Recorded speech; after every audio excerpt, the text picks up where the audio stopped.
Hi there, I'm Trebor Scholz. I'm speaking to you at the New School, where I run the platform Cooperativism Consortium. We are here in New York City. And so greeting to you to Montevideo in Uruguay. And I'm excited to speak to Incubacoop and your gathering there today. So I want to tell you just in about, I was asked to speak about 10 minutes, so I just can only give you a little glimpse of what we are doing here.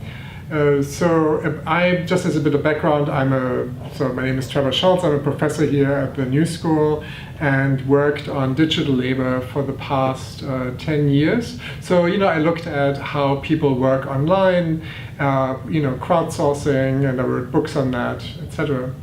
And then about 5 years ago, I made a proposal that was quite consequential. I suggested to bring the cooperative economic model to the digital economy. So in other words, what would it be like if Uber drivers would own the platform and run it as a cooperative, right?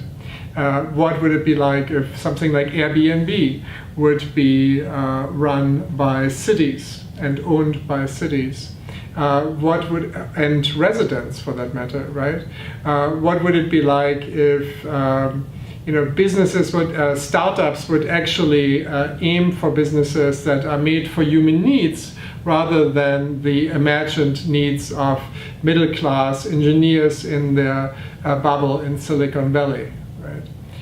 So since then, we basically thought about how to bring this sort of 200 years of best practices and insights and business experience, the 200 years of co-op experience to the digital economy, and also make sure that the cooperative model is really part of a discussion about the future of work, and understood that this is really an important intervention in the discussion around the future of work. So over the last 5 years, about over the last 3 years, around 250 businesses emerged in this ecosystem of platform cooperativism. And I know this is a bit hard to pronounce, and I will try to explain what I mean by that. So platform cooperativism is based on digital platforms and cooperativism, and basically it is about the integration of cooperatives in the digital economy, building a cooperative digital economy, right? Platform cooperativism is based on 4 pillars, and the 4 pillars really are democratic governance, which means that everybody has a say in how to run, all stakeholders have a say in how to run these platforms. Then second, broad ownership, so this could mean workers, but also users of the platforms, co-own these platforms. Then open source, so that co-ops don't reinvent the wheel over and over again, but rather find reciprocity licenses, for example, like the Creative Commons CC+ license, that allows co-ops to license software only to other cooperatives, right? So avoiding the danger of, let's say, some big business coming along and creating a competitor.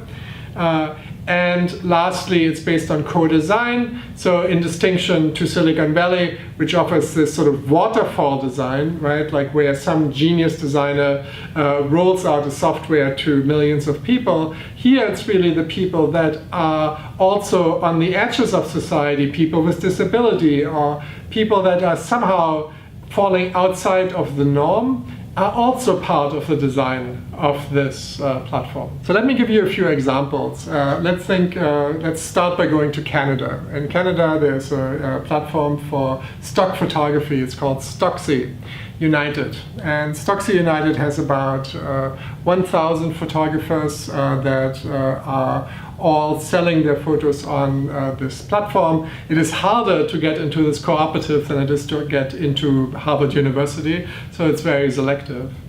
They made over $11 million last year.